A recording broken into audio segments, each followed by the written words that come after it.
pledge allegiance to the flag of the United States of America and to the republic for which it stands, one nation, under God, indivisible, with liberty and justice for all. Item number 4, approval of the agenda. I have a motion by Gorman, second by Kaiser. Any discussion? Everything okay? All those in favor say aye. Aye. Opposed? Motion carries. Item 5, public forum. The public forum provides the public with the opportunity to ask questions about or address issues including on the school board meeting agenda or general operating rules of the public forum will be determined by the board president. Once the number of people wishing to participate are identified, there's a form in the back. You don't need to be on the agenda or any of that. Did we get anybody?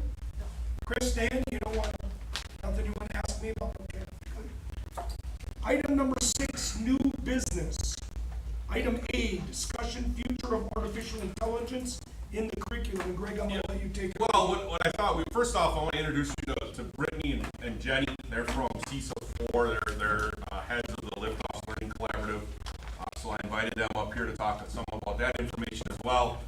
But my thought was, I put something on an agenda as the ideas, but I'm not saying we have to stick to the agenda. I had to post something. But what I did do is put at your seat kind of something to consider in regards to, I don't know how you want to handle this meeting, but my organizational thought process for me was we'll talk about 3 or 4 topics. We'll put them out there. Administration, Tom and Christy will do some presentations. Jenny and Brittany will jump in too about the information. And then I just put some questions for the board to consider, but by no means is that all. I was just trying to organize it so we're not bouncing around all the topics all night long. We can try to narrow in on a handful of topics and try to keep it semi-organized in what we're talking about. So, and I'd also like to keep the discussion to around 20 minutes. Otherwise, we'll probably be here till midnight. So I'll kind of have a timer. Not that we have to end it, but let's kind of not be redundant and get going. So the administration will do their spiel, and then we'll be able to ask all the questions you want within reason, of course. So we'll start out, and one of the things we talked about getting you, so we'll start out as Christy will talk a little bit about tech usage data that we have from our computer program, and then the most frequently used website. And then we'll talk a little bit about components of a tech usage plan. I guess we decided before we dug too deep into creating one, we thought we would get some feedback from here, and then within that we have some our recommendations for screen time usage, and then we can open it up to questions and conversation amongst the board. But we just wanted to try to present some stuff, some information. So I'll turn it over to Christy and Tom on this topic. All right, so the sheet that has the staples, it's from Reveal, and there's 4 sheets. The first sheet is all of the schools, and you'll notice it's just chunked by month. So there's April, and there's May, and it says screen time per day, which I think was what was specifically asked for. And then it has like how many devices are being monitored. There's some devices not monitored, but those are kiosks, or they're teacher devices, or they're just one-off devices. And then if you look at the next page, I circled around the top. That's the elementary school, and you see there's April and May at the top in those boxes, and then the middle school and high school. So it's broken down, and the first page is all of them together. It's an average, and then each page is the top websites used for each building. So that's what we turned on after somebody inquired about looking at screen time, and we looked at our filter, it had something, you just had to apply it to every device, and so we wanted to get an average, and we have them by month there. No, just to clarify, Christy, this monitors what time frame? From 7:30 to 3:15. Okay, so during the school day. During the school day. So we did not choose to look at anything outside of that because we can't control what the kids are doing at all after that. The K-6 don't even have our school devices, and then the 6-12 bring them home. Okay. And just so everybody understands, every Chromebook that we issue actually goes to our servers. It doesn't go, they can't get online and all, but it goes to our server. So we control, even if they're at home and they want to look at something that's illegal, we block it. We can't do that. Like if a kid wants to look up rifles to hunt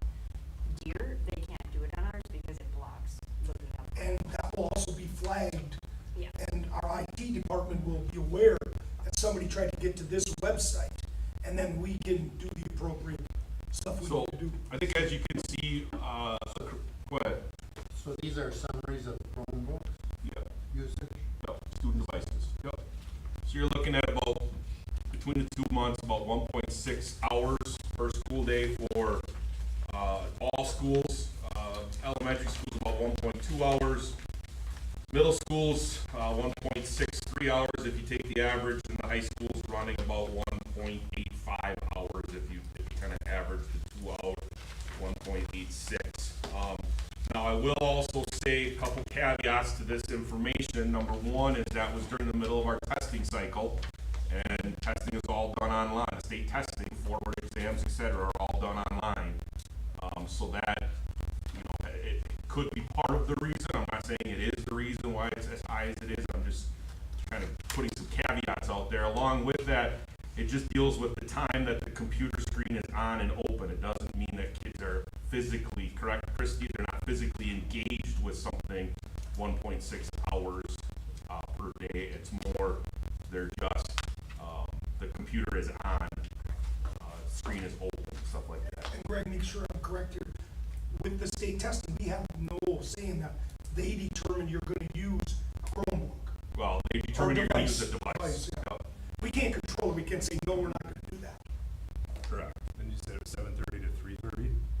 Roughly, yes. So there's some time that's not actually school day potentially. 3:15. Yeah, you So could not argue, a lot, but you could argue lunch, you could argue study hall, yeah, if that's what you're looking at, Dave. yeah, Yep, No, the high school students, they're doing their college online classes in school also during this time? could be, depends upon the. Whatever they're doing during that courses. time, not even Yeah. on site, but during that time. Yep. We also have some Odyssey where there's some kids that are, that's their program, they are online. So they're gonna be online no matter what. So now, Christy, do you want to jump in and then we can get back to kind of some of the other questions? Components of the tech usage plan. We reviewed 3 or 4 tech usage plans from a couple of different entities. We looked at La Crosse's, we looked at Sun Prairie's, and then Sun Prairie referenced Iowa City, Iowa's. So we also reviewed theirs, their tech usage plan around this concept, and that's kind of how we derive at what I would call a framework or a table of contents, so to speak, a list of topics that we would put in there with. And we also looked a little bit at NTCs. They have a plan as well, North Central Technical College. So that's basically what we're looking at. So after this comes around, we can kind of jump into that conversation. But these were the areas that we identified that had a plan that we wanted to talk about. So go ahead, Christy and Tom. So you just, these would be components you put in a tech usage plan, and, that we pulled from other ones. Maybe there's certain ones you're like, we don't wanna talk about that, we don't want a giant one, or maybe you want something that's all encompassing that covers everything. But what kind of things would you want in it, and what would be the use of it? Like, would we want to give this to teachers as a guide of like, here's what we want you to do with technology? And then these would be the things we put in it. I actually thought of one more today that is missing from this, and it would be ADA compliance. So like, anything you put out to the public now, or is public facing or student facing, has to be able to be read by screen readers. So if a kid has a disability, they can look at it, and there's certain components you have to have in there. So that's another thing I put in here, would be like, hey, when you're creating content, you have to make sure it meets those guidelines. But the other things we just came up, we pulled from other plans and list them here. We did not include these things, but it was just kind of like, here's an outline for us to start talking about. So do we have, goals, recommendations, what we're trying to get to here with the numbers? Yeah, it's on this sheet right here, Okay. right in the middle of the big box.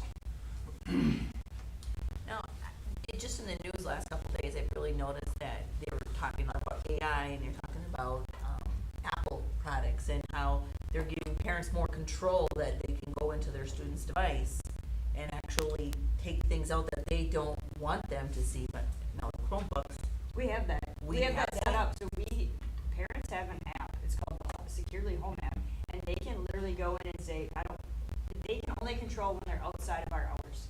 So when they're not here at school, they can say, my kid can't use YouTube at all.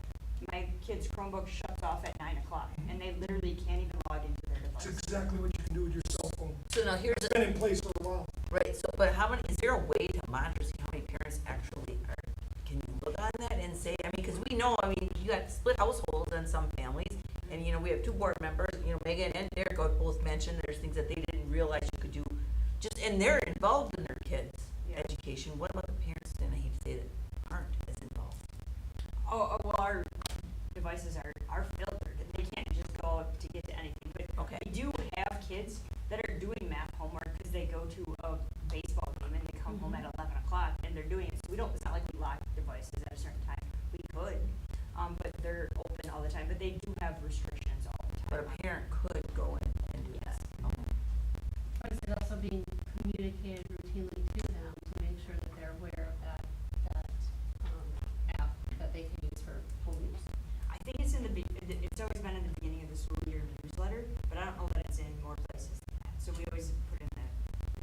Are we considering doing, like, when we do open house, actually a class or auditorium for the parents to go through all the possibilities of things with technology?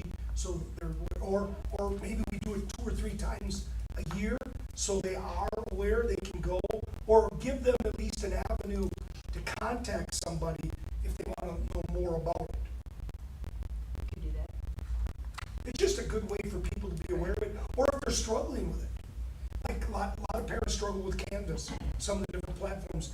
We want to be able to make sure that they have the ability to get some assistance for it. So, I don't know, Tom, if you wanna talk to recommended screen time.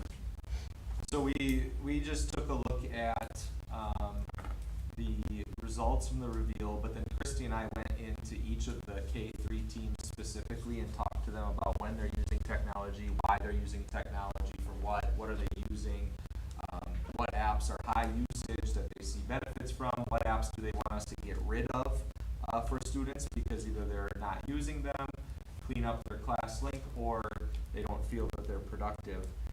And for the most part, you know, kindergarten and first grade anticipated that they are somewhere around 30 to 40 minutes depending on the day. And that's split between win time, small groups, and any extra time at the end of math for some math practice. Those are kind of the 3 highlighted times that they are using it. How they're using it, they're using a lot of Epic, which is a program where kids get to select a book and listen to it being read to them. That was probably one of the more popular ones. They use an app called Pebble Go, which helps the kids research projects to be able to then write on nonfiction items and helps them with that process. And then eSpark was something that they were using this last year. When we looked at kind of what each grade level did from a daily basis and where it fluctuated, we felt like an hour a day safely protected the time that they felt was beneficial, and gave them a little wiggle room within day-to-days. We would put exceptions in there for technology class, right? They're on computers during that technology class. And then in second grade, they start to publish longer essays. And so they talk about, that team talked to us about once a unit, they do spend more time because the kids are learning how to type and typing the essays that they had produced, and that takes a little bit more time throughout the day. When we got into 3-5, it seemed to be very subject specific as to when they were using that. And so we had put in no more than 20 minutes per subject area. We felt like that fits into our schedule perfectly. Most of our academic blocks in those grade ranges are 80 minutes, which allows for a 60-minute core academic lesson, but then 20 minutes to have the opportunity to provide small group or individualized options for students to practice on what they need to practice. And actually we went right up to 6-8 because our blocks are 80 minutes. So again, looking at like a 20-minute per subject to protect that 60-minute core instruction area, but then allow that flexibility for those individualized topics. Once we got into especially the 6-8, a lot of the usage was curriculum specific. So like our ELA, they use the My Perspectives platform. That's part of the curriculum that we purchased and adopted when they did the ELA adoption. So You're also looking at more publishing type things. correct. at that grade level. It's more project creation, presentation creation, publishing. 9-12, when we look at it, it fluctuates so much from a day-to-day basis. We would recommend that the conversation at the high school level be more about what they're doing with technology, that active creation versus passive consumption, and recommendations be around that, because from class to class, there's just too much variance to be able to put a grade level cap once you get to the high school. So those are just our recommendations based on us talking to teachers, us looking at the data, what apps they use, how they use them, along with that, but that is open as part of this draft too. Well, that's all we have to talk about on this topic.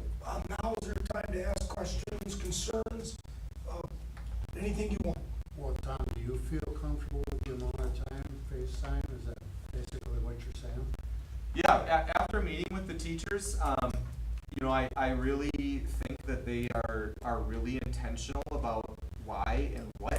For example, if you, on the elementary usage page, I think app number 5 was Math Playground, and every team asked us to eliminate that from their class list. They said, we want Math Playground gone. It's too gamified, it doesn't enhance learning, and it becomes a fight and causes behavioral issues when they have to ask kids to get off of that app. So I really believe that the teams are really critically thinking about what are we putting them in front of. Does it actually enhance learning? Is it engaging students? And is it the right thing to do at that time? And so when they told us some of these apps are like, no, this isn't good, we want this off, I really think they're critically thinking about the time and the usage in the classroom and So you're being continually diligent. reviewing how it's being used, and when you speak of teams, what do you mean by that? When we met with like the kindergarten team, the first grade team, the second grade team, and the third grade team. Is there a criteria that you follow when you choose different websites or?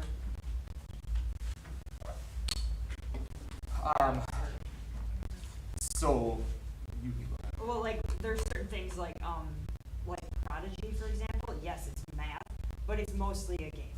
And you're familiar with Prodigy. Looked up a few of the math games. Well, I mean, I think So there's other games that are like, they're going to focus on the curriculum. They're actually a kind of the pendulum swinging away from getting badges and different things that kids just want to click to get the reward, and try and slow them down and try and do more problem solving. Chrissy, you want to talk to about, let's start first with the process to make sure that the data security, so you want to. So first, I look and see that they're keeping our data secure. So like, for example, just because something's free doesn't mean we're going to use it, because they might be taking our information and marketing that to something, trying to sell kids shoes, for example. We're going to sell that to Dick's Sporting Goods and try and get them to buy this stuff, right? So we don't want our email addresses and kids' names out there. So they go through the privacy policy, make sure they keep our data secure. And there's certain laws they have to follow, but then there's some that go above and beyond too. So that's one thing, and then the other, that's first is that they keep it secure, and then does it match what else we're doing? Like there's different ways to teach, and so we usually have a curriculum, and is it going to, enhance that? Is it, there's sometimes people might be like, oh, can I use this? Well, that would teach things a different way than what we're doing, so follow. Tom, do you want to talk from a curricular standpoint, how we select them? Yeah, similar fashion. So if teachers find something that they want to use, they have to bring it to us first. We run through all the data security. We're looking for, is it aligned to standards? Does it align to the curriculum that we're using? Does it match our scope and sequence? But then I would say in the last 6 months, similar to what Christy said, we're getting more critical as far as how it is building and moving students from place to place and trying to avoid those ones that you can answer 3 questions, but then you get to play a half-hour game after you answer those 3 questions, right? And how is it building up to those 3 questions, right? Can you just answer 3 questions and move on, or does it make you get them right? Or does, after you get 2 wrong, does it redirect you, teach you something new to help you with what you got wrong, bring you back to another, problem? So is there that adaptive pathway that is creating learning for you, or is it click and move on? And so now that we are learning more about how these programs operate and which ones work and which ones don't, those are things we're starting to look at too. One more question. Do you, I don't think we have this policy in place now, I didn't look through this super close right now, but, if kids finish up with their work early in class and they have free time, do we have a policy, or I don't think we do, and teachers be like, hey, just go on your free time, if you're done with your work, go on your Chromebook and just kind of, That is something we would put in this you know what I policy. mean?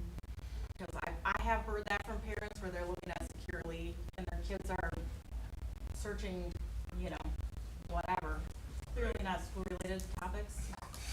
Right. Well, I think part of that too is the educational process on our end with the staff to say, like, if you have free time or kids done early, there's a variety of things you can do. It doesn't all have to, there's a variety of enrichment activities. You can go deeper with the subject area. You could have them create something, different, or you could have them go online, but it has to be productive. And that's where Tom talked about, the active versus passive consumption, going on and searching, or like some of us probably do at night in front of the TV, where we're mindlessly looking at our phone, and all of a sudden it's an hour later. We didn't even realize we just wasted an hour. That's passive consumption of what's going on. So we're really moving the needle away from the passive consumption and more into the active consumption, where they have to be an active participant in the attempt to create, not just sit there and scroll.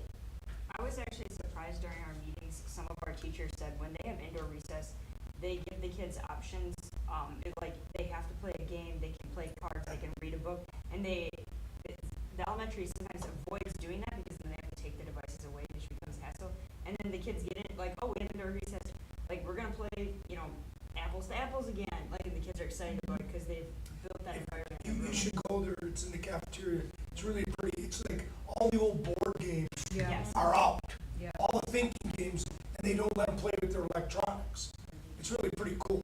Yeah, and I would say that was a theme in just about each one of the K-3 meetings too, was they talked about early finishers, right, and what to do with that, and even the teacher said in the last year and a half, they used to give choices of read a book or go on your Chromebook, and now they almost always just say read a book, because that if they're not on a program, the kids are getting so good at navigating it on their own, right, that they're finding ways to programs that aren't necessarily the ones that the teacher wants them to work on during that early finish, and then it's a fight to get it back. So even more and more they're leaning towards get a book out and read.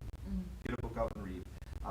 And so those options are sometimes there, but more and more moving towards go play a game with a friend, pick up a book and read. So that aren't all of them, I'm sure there's, a small. I'm sure, yes. They can monitor, not that you could possibly monitor an entire class in real time. Yeah, they Teacher can. can monitor, I know they can monitor in real time, because sometimes I hear about ways that caught this student doing this. I don't know any names, but, so they have the ability to see if they're doing as it happens, not waiting to the next day or some report to come out, right? So, I think every teacher's got a pretty good handle on, I hate to use the problem child phrase, but I can't come up with it. Who would cause you issues in a classroom, right? Every teacher can be like, it's those 3.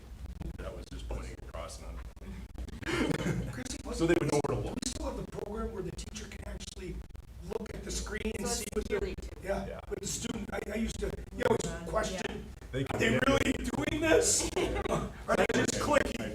I haven't played around on securely a whole lot, but are there reports that we can get this on our specific kid that would say this on a daily average monthly basis? When I get my weekly report, it tells me. I saw they searched, I guess I never looked at You it. can literally see every Yep. single website and every search Yep. they have. And then the time in there, but is there a way to flag these as active versus passive? Because I was listening to the podcast and they said the same thing, that like, to just say screen time in of itself is bad is a dangerous thing to do, because to just put these guidelines on, like, what happens when teachers are going beyond this, like, what does that mean? Like, what are we gonna do about it? Sometimes it can create more problems than what we're actually trying to solve, which I mean, based on this, I don't know exactly what we are trying to solve, other than, you know, that screen time is an issue, but how they're using it and defining what that screen time is needs to also happen probably first.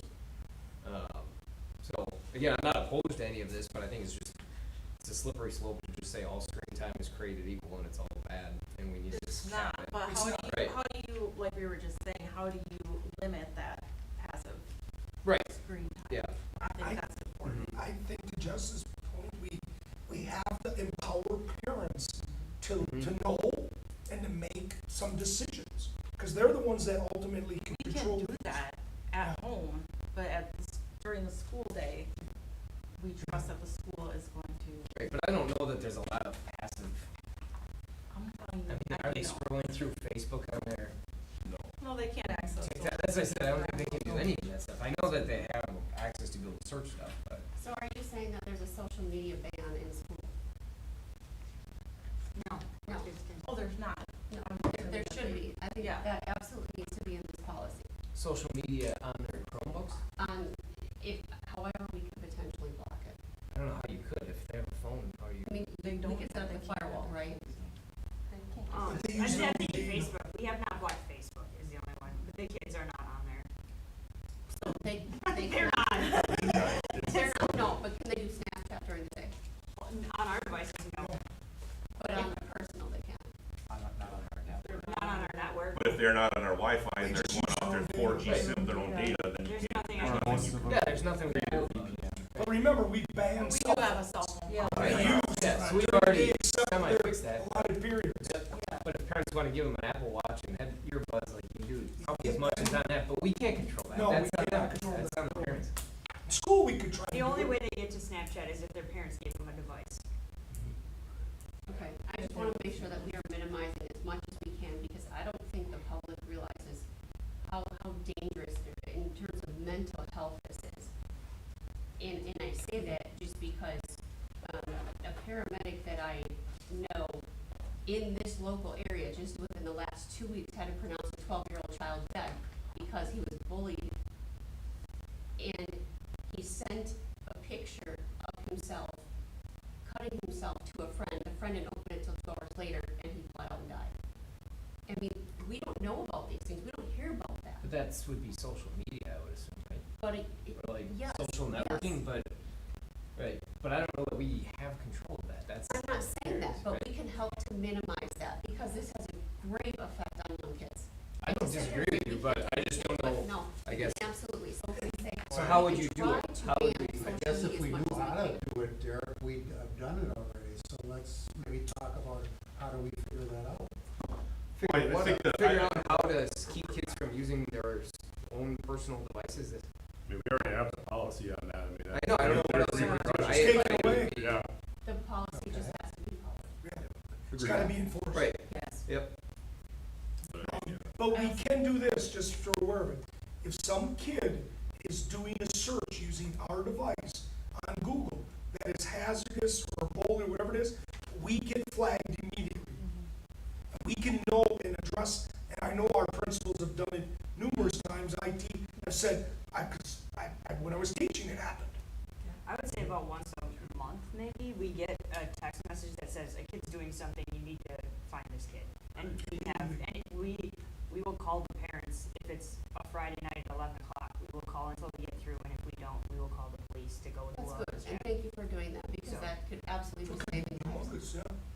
Yes, Again, I think educating our parents more, informing them of the system we have in place, also informing them of our cell phone policy, those are big things.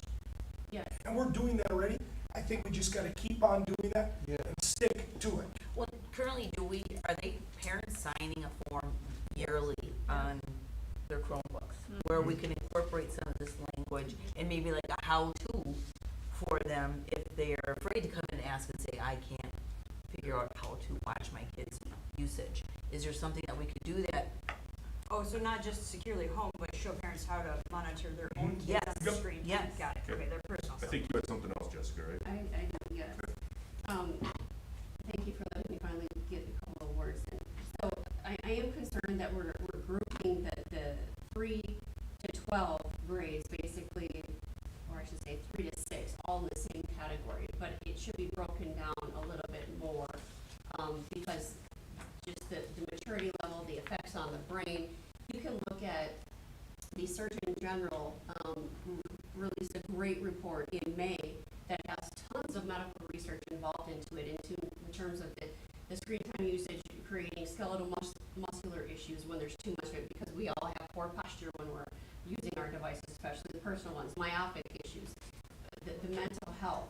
But additionally, in this policy, we should have, like many other things, an opt-out issue, because there are parents that are saying, you know what, I don't want my kid, and my kid doesn't have a personal device, so I also want them to have that opt-out option from the electronic usage, if at all possible, if there is some textbooks in the classroom for that particular subject.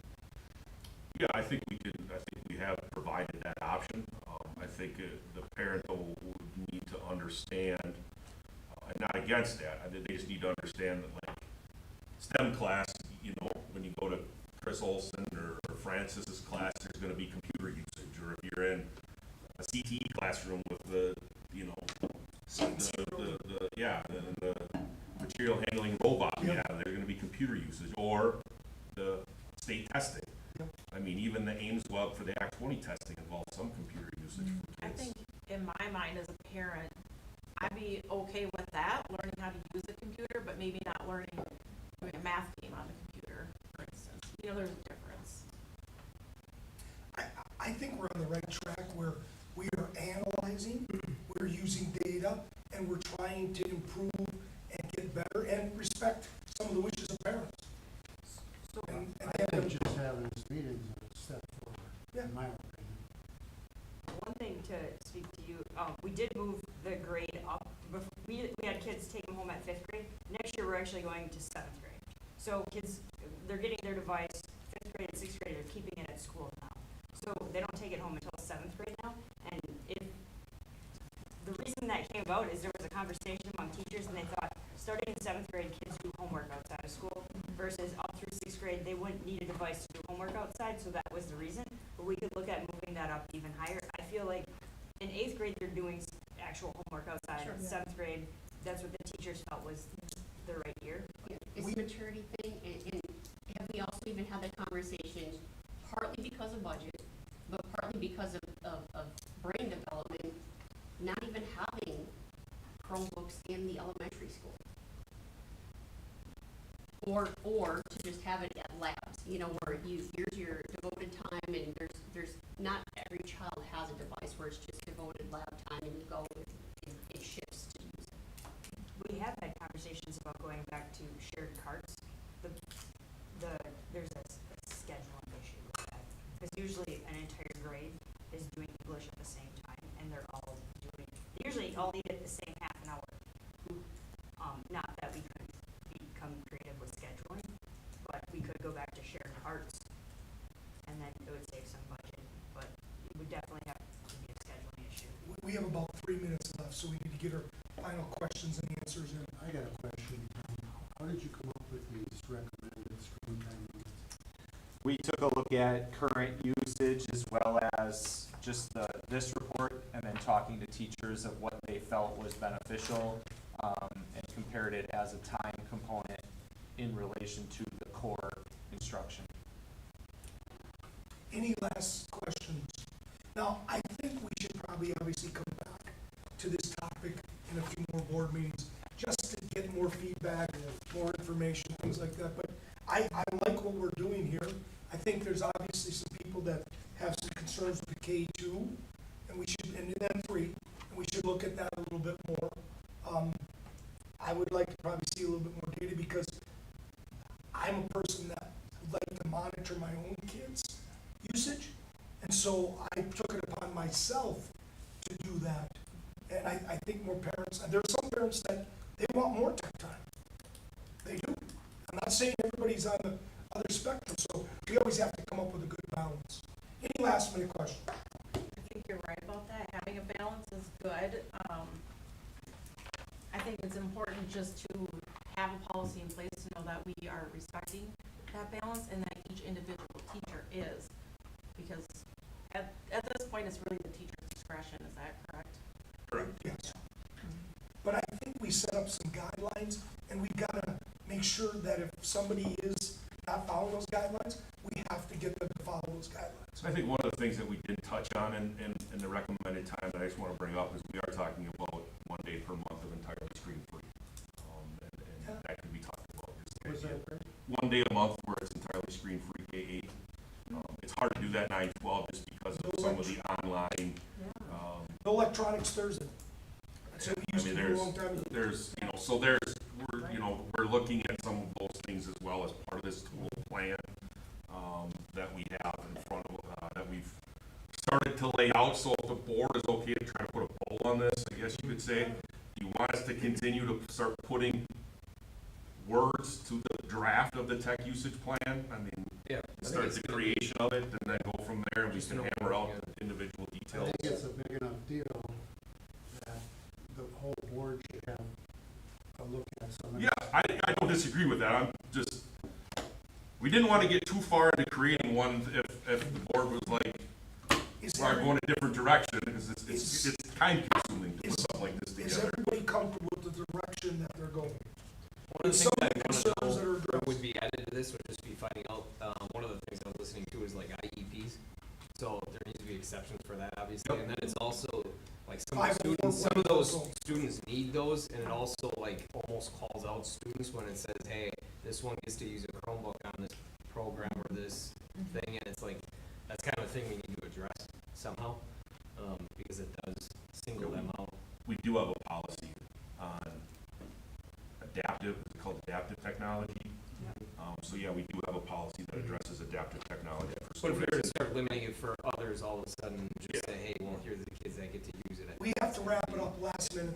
Yeah, my last minute thing is that if we create a policy, also bring some medical research into it. Number two, when we post it on the agenda, post it for not just discussion, but discussion of possible decisions, so that if we wanna make a decision, we can, we have that ability. Yeah, I didn't want to post it today because I just wanted to have a conversation, see where we were headed. But yeah, no problem. Sure.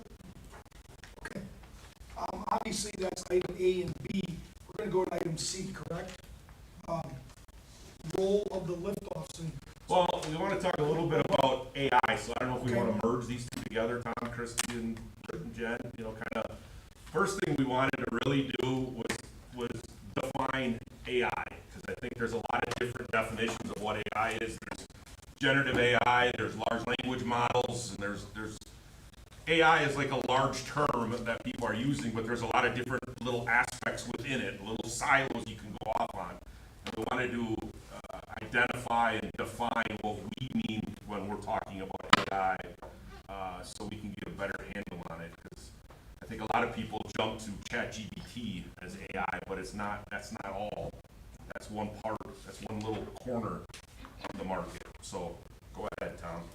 So that was the only thing I wanted to just, I guess, clarify before discussion happens around AI is just making sure that if we put some AI guidelines into a tech usage plan, or if we had an AI plan separate, or whatever direction this takes, is just making sure that we're clear about what models and in what capacity and context we're talking about AI. Because a lot of times we say AI and we think ChatGPT, Gemini, Claude, right? But within a lot of our educational products, there's closed loop artificial intelligence that protects students from outside sources. So, for example, if you were using the chat feature in Khanmigo, it's closed completely to anything outside of the Khan library, right? It only pulls from content there. It's not open-ended answers. It's built in a way to force students to continue to ask questions, not give answers. So there's a lot of different language models when we're talking about artificial intelligence, even as simple as the adaptive pathways we were talking about with other programs. So if a student's working on practice and gets two wrong, the ability to generate just-in-time feedback and learning around what they're getting wrong and then reassign problems that the student needs to redo to learn and then move forward adaptive to every unique student. That's artificial intelligence doing that on the background. So I just want to make sure that if we put together a plan that we talk about, especially if it's going to be age specific or things that we don't lump AI all together in one group, that we talk about specific programs or specific contexts, that yes, I think all of us would agree that third graders shouldn't be, accessing Gemini open-ended without supervision, but there are adaptive pathways that can help that student learn something if nobody else is around, right? So just thinking about that when we have this discussion about AI, I felt was important to just lay out there as context. Do students currently on our Chromebook have access to Gemini? Okay. Gemini is Google, right? Like Gemini It's tools Google. AI, right? It's Hard to with- keep them all, like, just ChatGPT is OpenAI. Yeah. And it's within our workspace, meaning even if they were to put their name and phone number in, it doesn't share it with the bigger Google. Okay. And does it have the same, you can't interact with it in ways that are inappropriate, blocked just as, the So- same as any other? Yeah, because they're in our workspace, they know the kid's age, or grade level at least. And could you shut it off if you want to? Yes, except for the high school, they actually have requested, like, they need it for NTC classes, because they're teaching them how to use it Yeah. and how to apply it to different things. So for the high school, they need it as part of the curriculum. Would it be wrapped up in our filtering system though, where if a student's actions warranted like the yellow or red filtering, it would block? Is there a free From an access? individual standpoint, it Free could access filter to out. ChatGPT? Is there free access to it? We do not It, allow no, it. it's you, okay. Right, so Christy, can you just take 20 seconds and talk to them? Tom referred to red, yellow, green. Can you just talk about the different levels that we do put kids on in regards to filtering? So the board has a general understanding what that looks like?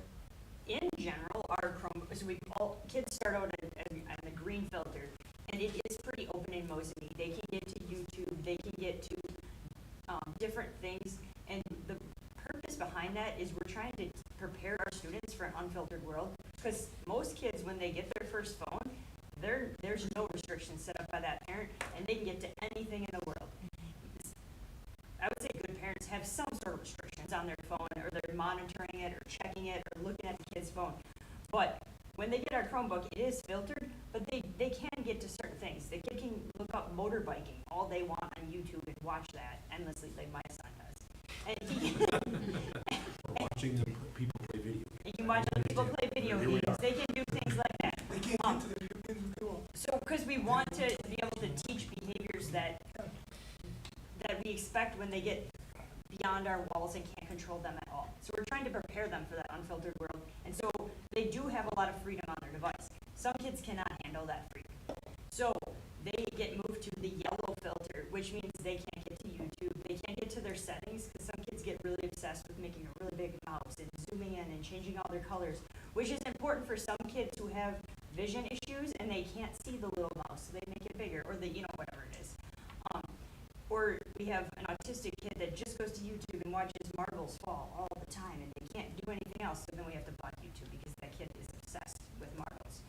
And so they are in a certain filter, it's called yellow, and it has these restrictions. And then we have another filter called red, which you can't use Google search, you can't use email, you can't get to anything except for this white list of things that teachers have requested, and they have to type in the exact website. They can't go and search for something. They have to type in that website and go directly to it, because everything else is blocked. Can the parents opt in and out of red, yellow, and green? Yes. Yeah, how do they get the red or yellow again? So you said red you is guys very can set It's it. like an automatic, So I actually only usually take requests from principals, because I don't want a teacher to be like, this kid upset me today, you're going to red, and then the But next could a day. parent parent just say, I don't want my kid ever on YouTube, doesn't matter what it is. I want you to train Kaylin and Kinley's things to yellow all the time and just keep it there. I've taken, as a principal, taken phone calls from parents that said, I want them on red, this is what I caught them looking I didn't know that there was a red, yellow, Here you green go. or whatever, but They're on red for 2 yeah, if weeks. that was like when you sign up for your technology, if that was an option to say, hey, flip my kids to yellow out of the gate, just don't even make it. Usually it's a disciplinary infraction, usually they did something to warrant it. They tried to get to an inappropriate site. And then I will get requests from usually the specials teachers. Francis will be doing something where they're trying to 3D model something, and this kid has restrictions and he can't get to this website because it's blocked. Because, you know, it's categorized as a game, but he's having them do something very specific in there, and so those kids end up getting blocked. So it's restricted for those kids, and I'm like, well, they have restrictions for a reason. So it sometimes creates problems for them. Yep. Where and when are we teaching appropriate technological use? I also say last year, actually, 5th grade requested the whole grade be moved to yellow. And they did. So we moved the entire 5th grade right around spring break for the rest of the year. But is each teacher doing it? So yes, it's possible. Is there a certain class that does it? I mean, where are we teaching these kids about appropriate and inappropriate technology use? Okay, to answer that question, so Chris Olson does that, K3. It used to be taught through the library, but when Lori Ajima left, there's not as many library classes as there once was. So I believe it's still taught in English a little bit, like digital citizenship. Chris does a really good job, K3. Francis, I think, teaches all 4th and 5th grade, but I don't think the kids have a choice on technology after that. They don't have to take that class. So the 6th grade and above, there has been homerooms and certain TA lessons where they've brought in and talked about it, you know, as topics throughout the year, but I don't know that it's taught consistently in the exact spot. Didn't we used to have someone either from the police department or something come in and do an in-service for the kids or have a, Yeah, we have in the past done that. We had one last 2 years ago. Well, depends upon if you look at, are we finishing this year or is this year last year? So we'll say the 24-25 school year, we did bring, well, Eric talked, and then we also had the individual talk based on this extortion thing that happened in DC Everest. We did do that, but I think, you know, it's something that we're talking now that we have more SROs, so they have some more flexibility in their time. It would be something, because it was hard to schedule them to do stuff when there was only one, because something might happen and you got them scheduled and they're having to go deal with a crisis somewhere else. we used to bring Matt In Barnes. 7th grade, we used to do inappropriate cell phone use, about picture sharing, bullying, things like that. And historically, Officer Krause still does that. I don't know that it got done this year with all the in and out that we had, but historically, up until this year, Officer Krause was still doing I think on the safety part of it, an SRO makes sense with the pictures and the bullying and stuff. But like I said, there's a whole other aspect of responsible technology use that an SRO has no qualifications to really discuss. Eric does a fantastic job. I'm not saying he doesn't, but I'm just saying, like, in general, I don't know, Yes. like, if I need help teaching my kids how to properly use YouTube, I'm not gonna call And Kyle. I think, Derek, as more and more of this stuff has come out and become a larger topic and more prevalent, we are working with teachers to work with kids about it, because, you know, there's stuff that kids are usually ahead of all of us, because it's the world that they're digital natives and we're not. So they're usually ahead of us in this game. So we're trying, especially the high school age kids. So it's teaching them real time sometimes about what we do. So then on our website, so this could be a slippery slope too, but Jessica, you've obviously done research on like the medical side of that. Do we share anything of that on our site? I know you have to be careful of what you share, but like just like videos on like, hey, this is how this website works. These are the dangers of it. Like again, there's always bias towards all of it. And most of them are sponsored, but I don't know if there's any resources out there, because I think parents need to be as educated, more educated than what the students do. Students know more than we do. I know, and even with the sextortion case, there's still how many people that, I mean, that have no clue what we're talking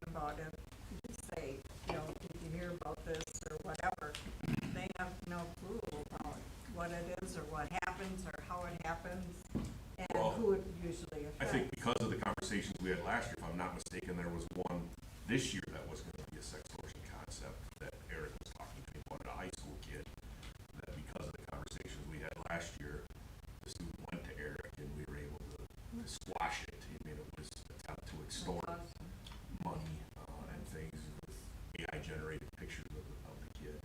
So we were able to squash that because we talked about it last year, so it was obviously So something. I think it's important that, Yeah, speaking of that, 'cause I know I talked to some parents toward the end of this school year, there was a lot of AI generated images created to bully or belittle or intimidate, so hopefully we can have some type of discipline or specific things like that incorporated either in our discipline policy or the AI policy, because kids are creating these images and are really creating a lot of harm to other students without realizing it. But then additionally, students will typically have a burner cell phone too. If their parents are locking down their primary phone, they get a different phone. Parents don't realize that a lot of times. So I can share with you that when students come to either Kurt or myself saying that they've received an image, or like you talked about these AI generated images that, right, it can show you in a predicament, right, that you don't want to be in, we pull out everything that we need to do to investigate, and we talk to the kids, and we get Eric involved, so, you don't hear about it, right? So when kids do come forward, we take that very seriously, and do the best that we can to get to the So this cause is of it. a question then too, so when that happens, I assume a lot of times that's out of school, right? By creating the images, can school do a whole lot with that? When it's being done outside of school on If per it's time? shared inside or causes a disruption inside, it does get a little gray when it's done when it's created Right. outside, but that's where you get SRO involved. That's what I was gonna say, so you that's go, what it's- the default should be go to the SRO. Right, and that's where we try to get the SRO involved with us at the start of this, in case it has to go to a different angle, or it might go both school and legal. I mean, sometimes you take it both angles to Right. drive the point home, but, if it is something that happens outside the walls, that's why you get Eric involved, or our SRO. Yeah, I like the idea, like you said, disciplinary issues, but again, you have to be careful about what we can. SROs are so important to be in school. They can do so much more than school personnel cannot. Do the kids know the avenue of how to report this though? Is that well known to them? Because I just couldn't believe the number of crazy images that people were. I was impressed by like the banners you guys have. It's got like Yeah, a QR code that you can scan and report stuff. Yeah, I If thought it was you pretty could cool. use that, good. Because I was thinking about that, right, like, how do we get them to say that it's happening, right? Because a lot of kids don't, to your point, Jessica, right? They don't say it, I don't want to be Yeah, because they embarrassed, think they're it's gonna make fun of me worse, it's gonna probably be right, like, we've all been in some sort of situation, so, not that we tell that here, but it's nice to see that that's used.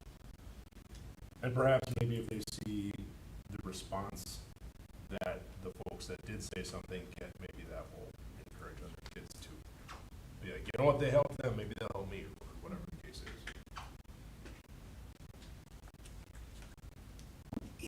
Are you done? Any more discussion?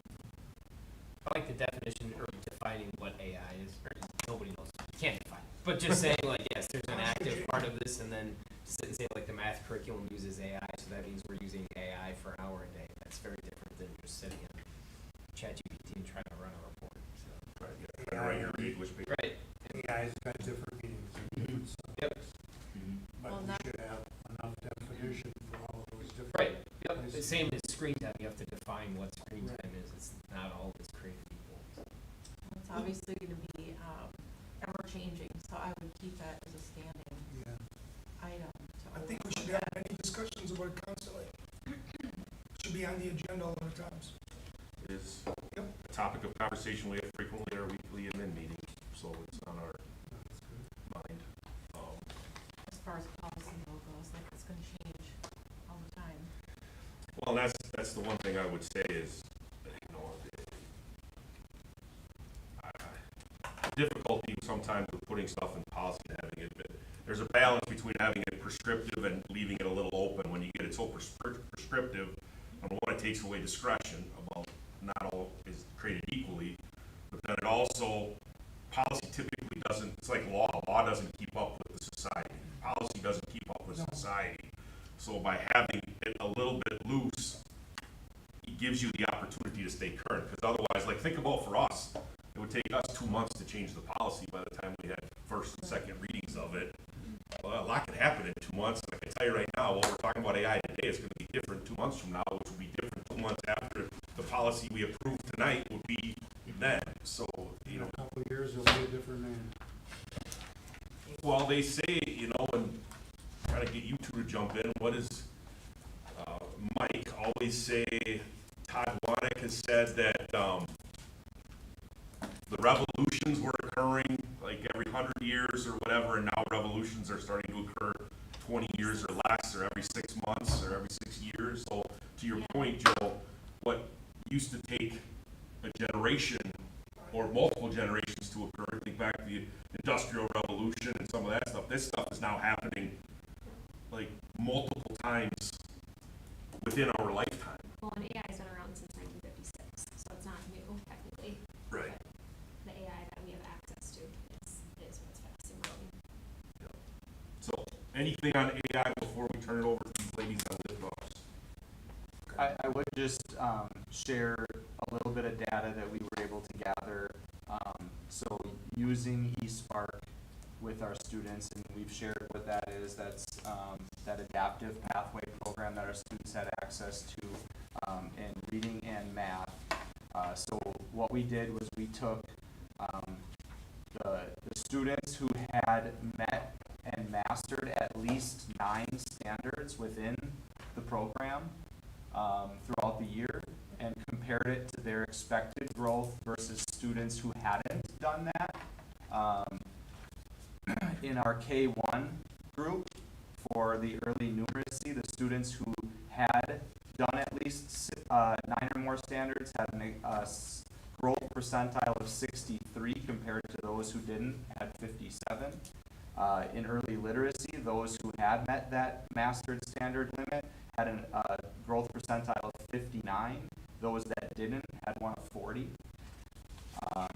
When we look at our second grade, the math, those who had met the standard had a SGP of 66. Those that didn't, 47. Reading, it was almost non-negligible. It was 57 to 56. In third grade, it went from math from 72 to 50. And then reading was 59 to 56. So, right, correlation, not causation necessarily, but there is some evidence that when students are by themselves, if they're using a platform that gives them targeted and direct feedback immediately and it's adaptive, that it is helping grow them at a faster rate. So I do think that just goes to show the importance of just separating what we're talking about when we talk about AI, that when it's used the right way in the right context with a specific purpose, there is potential benefit.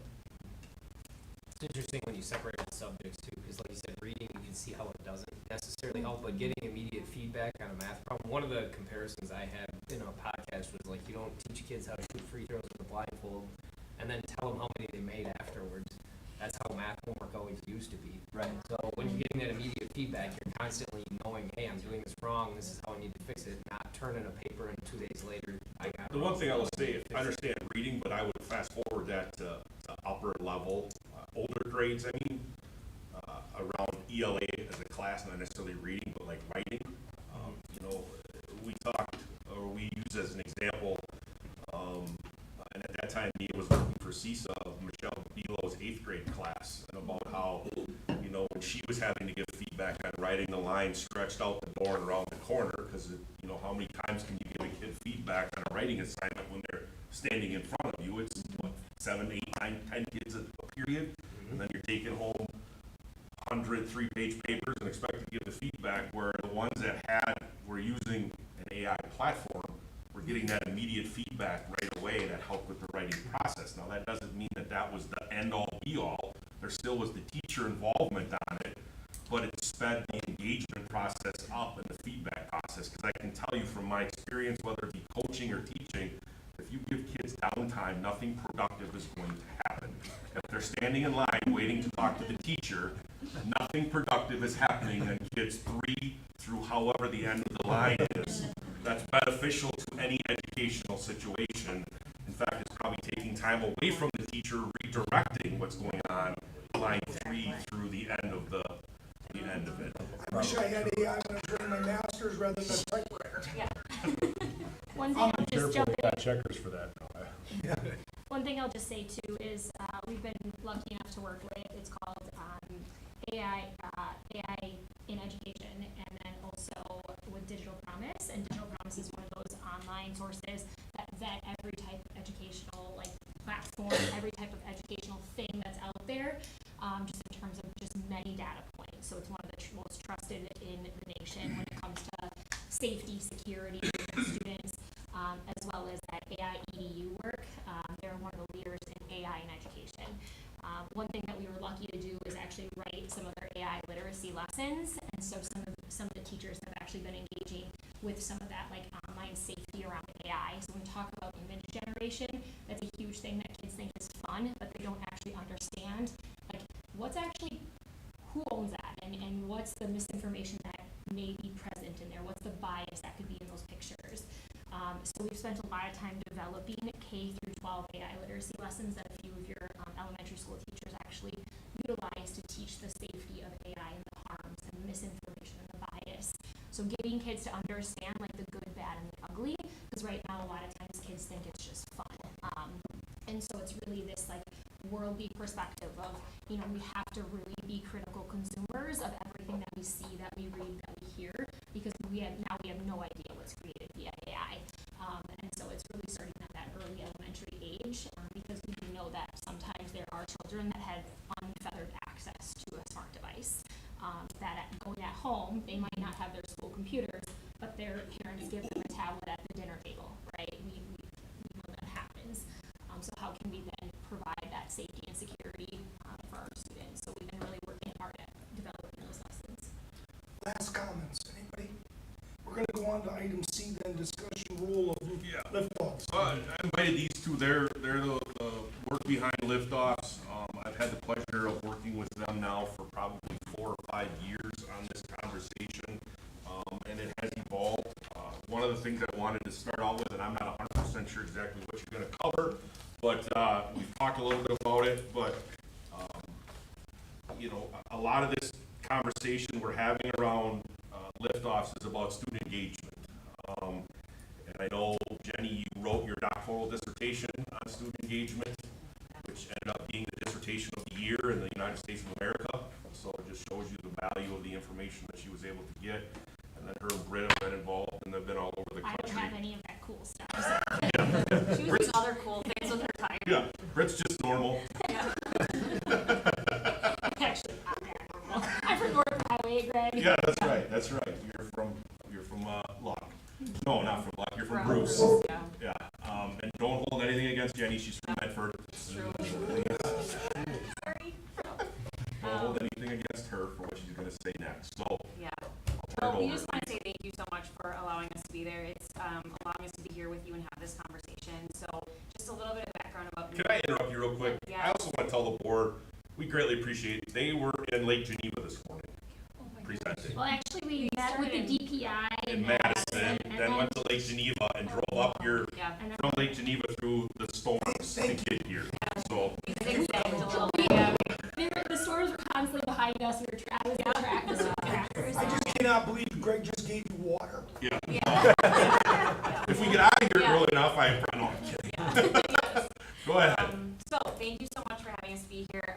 Just a little bit more of my background. I started in school counseling 19 years ago and then became a school psychologist. So when you talk about working in mental health and working in student behavior and student engagement, that's work that has been it's literally been the purpose of my adult life and the reason that I selected these careers. So my husband and I were fortunate enough to move to Seattle for his medical residency program and spent 7 years there. And we got there in 2010, right before, if you know why the year 2012 was incredibly important across the entire world. 2012 was the year that the smartphone became a ubiquitous item across every single country. So to be living in Seattle in 2012 and to be working at a pre-K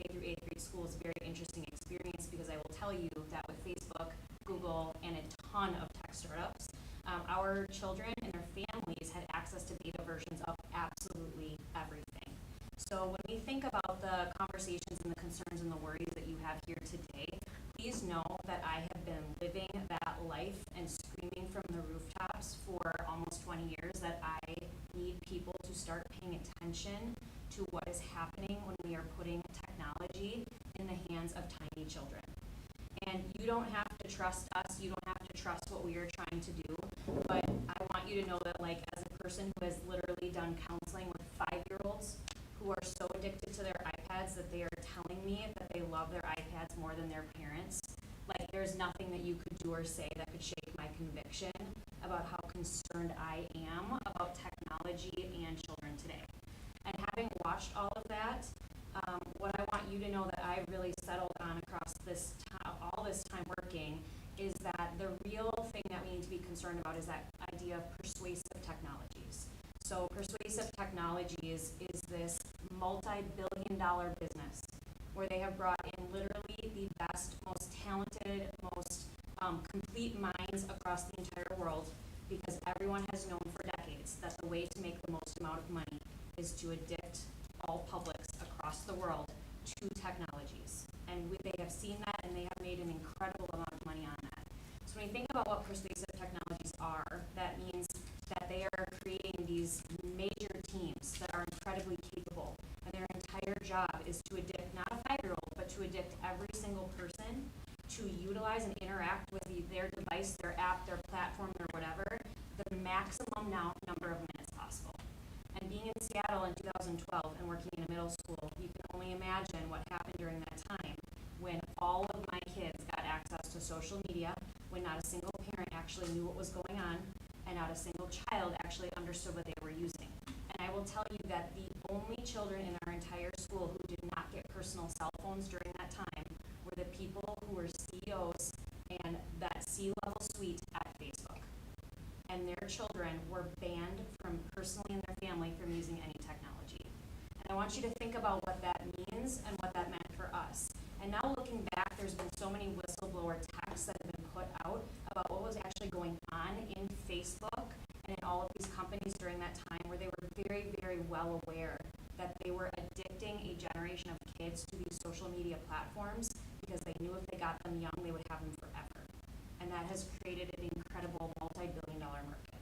So when we talk about tiny children and their developing brains and adolescents and their developing brains, we always have to understand that there is literally a billion-dollar market that they do not stand a chance. They don't. Their tiny little brains, they don't stand a chance of getting up and being able to put down that device and being able to walk away from it. So I want you to know that all of that I said is the foundation also for why I'm in liftoffs. Because what the research has shown us is those kiddos who were kids in 2012, and now that they've entered the adulthood, their data is extremely concerning.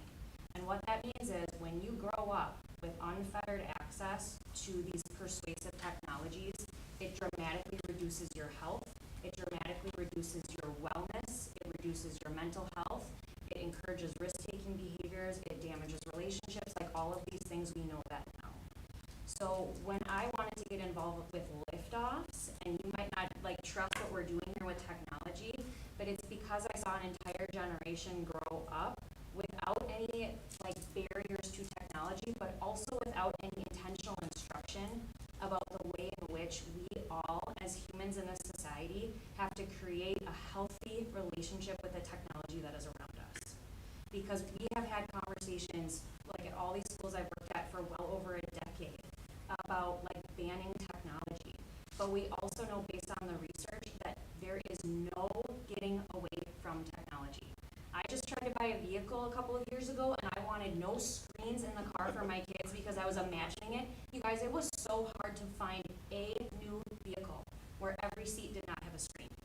It was almost impossible. And that's the world that our kids are growing up in. So the real thing that we have to remember is that if we ban, and if we protect, and if we band-aid, when they graduate, they will be out in the world without anybody, any of us around them, trying to make sure that they have developed the wellness, the safety, the digital skills that they need to actually survive and thrive in this entire world that they're living in.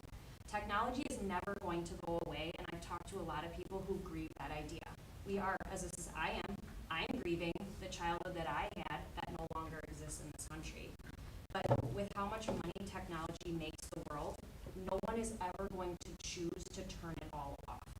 So if we do this right, we are going to create an educational system that ensures that our kids are well, they have mental health, they can live alongside technology in a way that protects themselves and others, and also they're prepared to move into a job that can take advantage of technology. And that's really where Lift Offs came from for me. So thinking about what happened, with that, like Britt, I'm gonna, what's that? How do we get that message to more parents in Mosinee? Yeah, I'm not saying that's an easy thing, but yeah, parents wanna hear what you're saying. yeah. And Britt and I have done a lot of going around to schools, districts, communities. One of our partners, Abby Fernan, who's on our team, she's been leading anxious generation book studies at communities, because we actually want parents to be a little afraid. We want them to recognize and understand the problem that we are in as a society.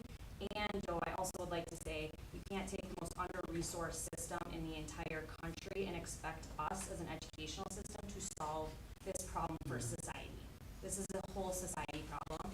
Education, we have a role in it, but this isn't Mosinee School District's problem. This is all of our problem as community citizens. So We can help. yeah, absolutely. So thinking about Lift-Offs. Yeah, I got it, just Yeah. really shortly. I got into Lift-Offs, just the work of it. So Lift-Offs is really just about exploring like who the kids are that are sitting in front of us. They're incredibly different than they've ever been. Like you all mostly have children, grandchildren, loved ones, nieces and nephews.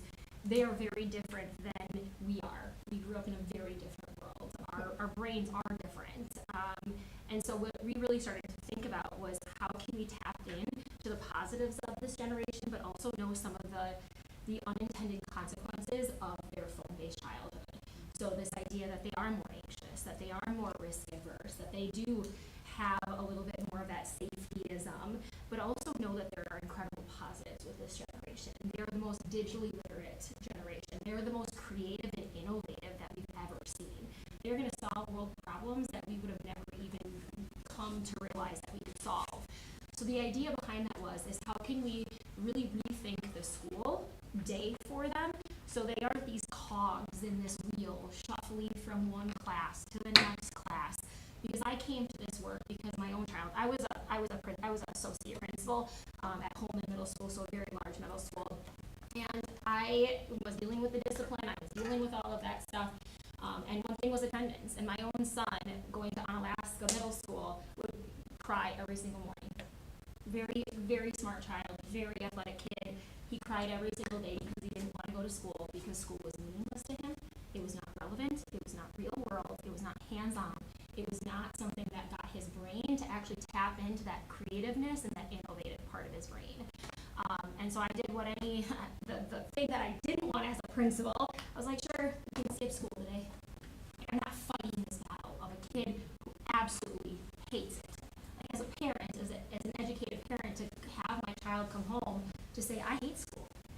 Like, it's boring. It's meaningless. And he would go on and on. He's like, Mom, all I do is sit at a desk and take notes and just listen to my teacher talk at me.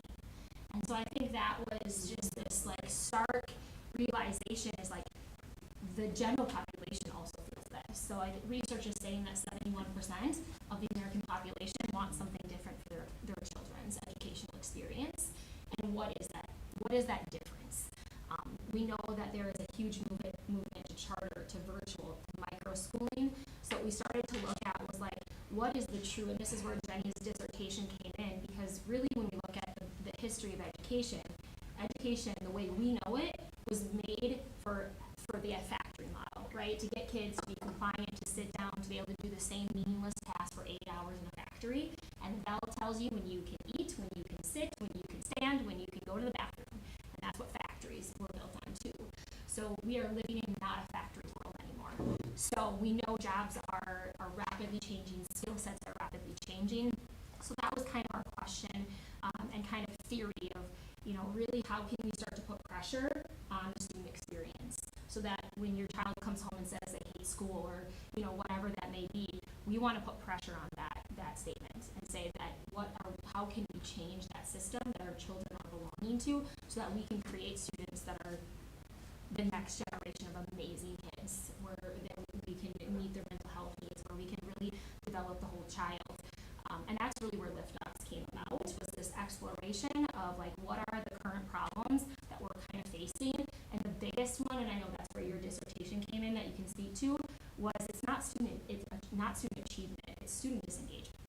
So when I think about my own child, yeah, he may be taking notes, so he looks like he's engaged, but that's not true engagement. And so in typical education, we always think of a child, like you are all looking at me right now, right? You're engaged. I don't know if you're engaged. It looks like you're engaged, right? And that's what teachers are going off of.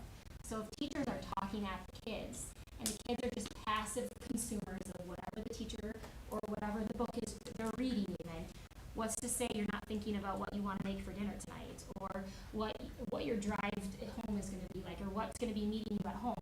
Right there, just you thinking about something different, you're now disengaged, and you're not actually consuming the information that I'm saying. So I think I'll turn it over to you with like some of the engagement stuff. Yeah, and in terms of engagement, what we really wanted to look at is we do have the most disengaged set of learners that we've ever had, and going back to some of that technology, they have the shortest attention spans of any generation before them.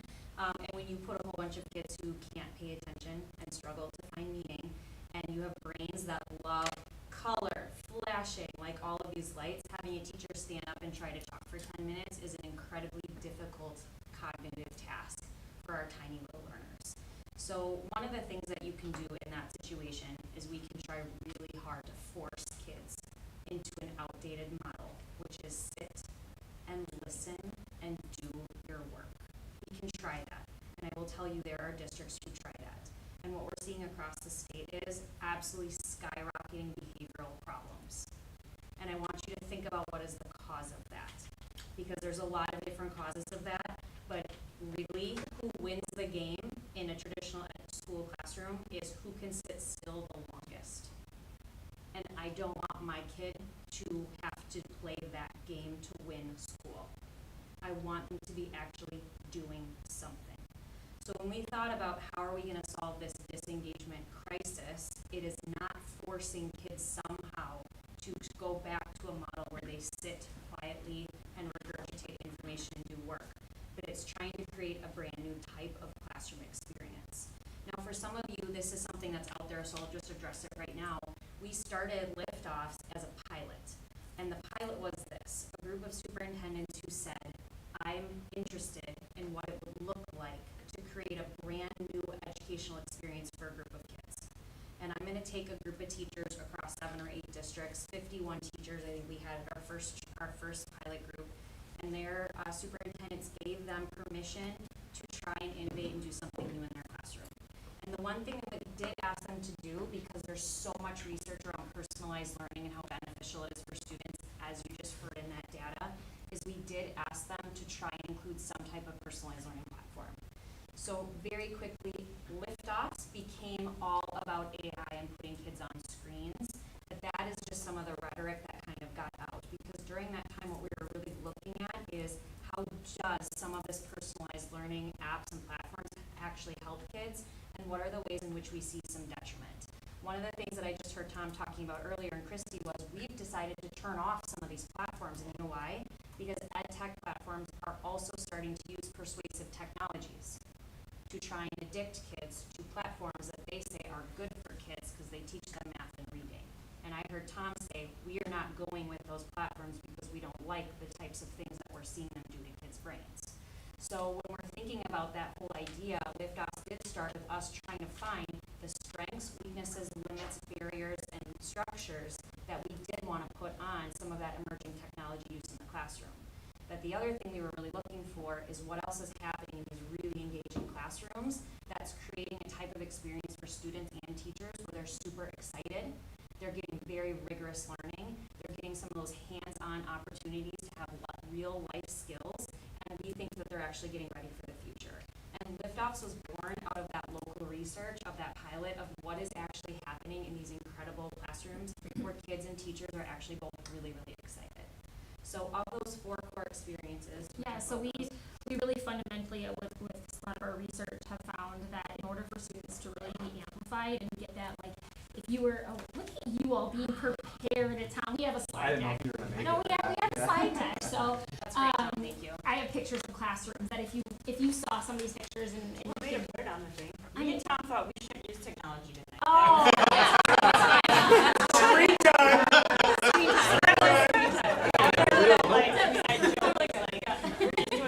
That's all right. I love paper pencil. I'm a firm believer in that. But like just looking at some of these classrooms, it was like if we can give children a way to have some personalized learning. So when you look at Zern as a math platform or Khan Academy Kids, if we can even provide them with a 20-minute enrichment, because a lot of the classroom experience, I was a classroom educator, and I was teaching to 30 kids the same lesson, same way, same stuff. And we all know that we are all very different people, right? I could give you a lesson about the mitochondria. You guys would probably all just remember it's the powerhouse of the cell, right? You all ace first biology that way. But we all are different learners. And for the first time, we do have the power, as long as it's harnessed in a very active way, not this just passive consumption or replacement of paper pencil, right? That's that passive way. If we can think about that use of technology as a way to provide that personalized learning.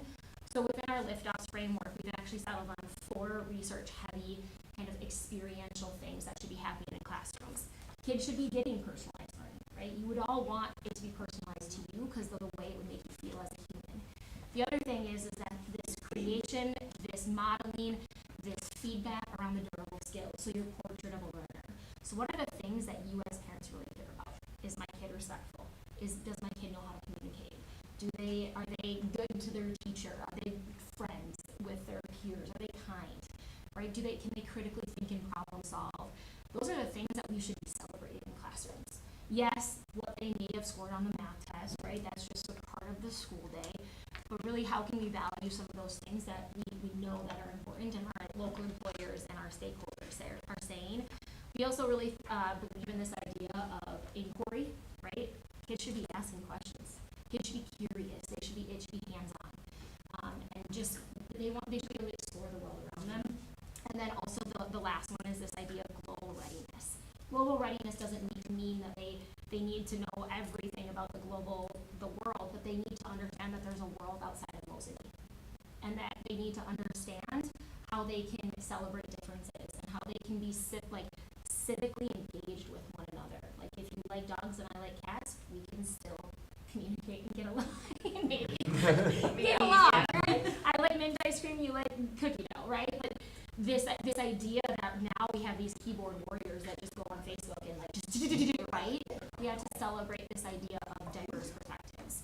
And also this idea that there is a world that's vastly coming up around them, and that involves emerging technology. So your CAD printers, your 3D, your laser engravers, I saw a student in your animation class make the most amazing animated video that I still have on my phone that I showed her. Really, yeah. Like it's the most, she had this drawing pad that she was physically animating every tiny little scene, and she was creating this cartoon. And I'm like, I don't even know what you are doing, but it was absolutely incredible. And just to see her be able to run with that type of technology. So it's not about just putting kids on a device for device sake. It is about exploring what does active use of technology truly look like to tap into and harness the skills that the kids are going to need in the future. So these pictures here, a child made a prosthetic arm. We have kids gardening. We have kids coding a Vex robot. You don't have them in there. It's on my screen. I apologize. We have kids 3D printing the periodic table. So instead of just memorizing the periodic table, I have a chemistry degree. I was kind of a nerd in my other life, but I have a chemistry degree. I don't remember anything about the periodic table because I had to memorize it and then just regurgitate it on a test. I didn't have to print or think. And so these kids were 3D printing things about the periodic table of elements. They made a huge one for the school. You just see these amazing things that kids are doing when we start to re-examine how can we put pressure on student engagement so it's not kids sitting in desks and rows taking notes in a passive way, but really starting to think, how can we have kids be the actual drivers of their learning? How can we get them truly invested in what they're learning so that my own child can say, I want to go to school, Mom.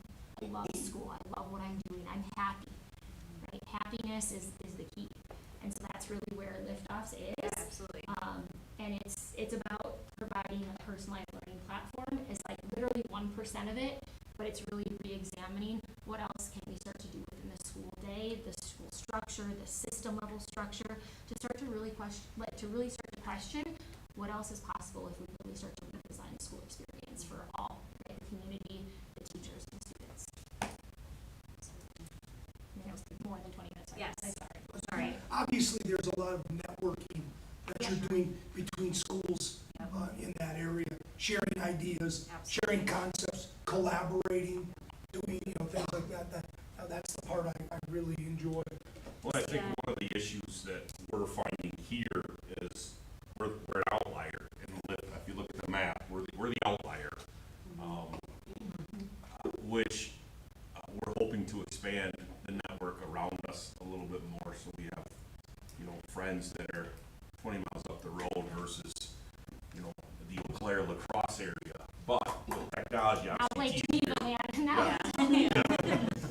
But it's a little easier with technology, obviously, to communicate with them. But that's what this learning collaborative is going to give us, is an opportunity. It's kind of like a think tank, to give us an opportunity to meet with other school districts and give resources and take advantage of what they're able to find out, but also meet with other schools about how they're doing this, and how can we all improve together. This is getting some pub around the country. I mean, the liftoff was mentioned in the United Nations, a speech the guy gave at the United Nations. This learning collaborative was, so it's getting some traction. Yeah, go ahead. Yeah, and I guess the other piece that I want to say is we've been really talking about students, and that is the absolute center of our program. It is about the student experience. They should be the center of every conversation that we have about what it should look like. It should be about them now and them 20 years and 40 years and 60 years from now, and us building that.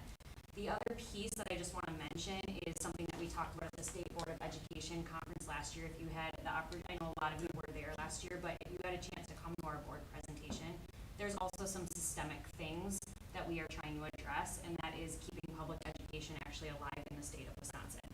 So when we look at national statistics, what we are looking at right now nationally that has been confirmed over and over again is that projections right now are that of the United States children, only 50% of them will be enrolled in public schools by the year 2030. We are seeing that all over. What are the reasons for that? Well, Brittany referenced earlier, 71% of the American public does not want the traditional structure of public education. They are looking for other opportunities. In my home district, we have a whole bunch of parents who are rejecting screen time that is required down 4K. And here's the thing, guys. It is required, as Greg mentioned, it is required by the state of Wisconsin for public schools only that we have to put kids on screens. Therefore, there's a whole bunch of schools that do offer screen-free, but public schools don't get to play in that game because of some of those requirements. So we have parents who are choosing certain types of experiences that currently we don't offer in public schools, and that's a major concern for us. The other one is virtual academies. Do you want to talk Wisconsin alone? In Wisconsin, there are currently 62 virtual academies that you may not know exist. They are pulling from your district, they are pulling from districts all over the state, and we have lost like $700 million this year alone in public education that is going to private schools, virtual options, virtual charters, and independent charters. The projections right now are that virtual alone is pulling in about $389 billion nationally. The projections by 2030 are that that will be a $600 billion market in 4 years. So part of this is about the students. We want to take care of them, but the other part is about the health and well-being of the district and your community of Mosinee. If we don't do something to ensure that our public school is viable and is the #1 choice of our families in our area, other people are going to come calling very, very soon to try and drag them away. So when we think about Joe, go ahead. Virtual. Yep. What do we tell people who think that's a good idea? It's not a good idea. I know, but what people that think it is. Yeah, and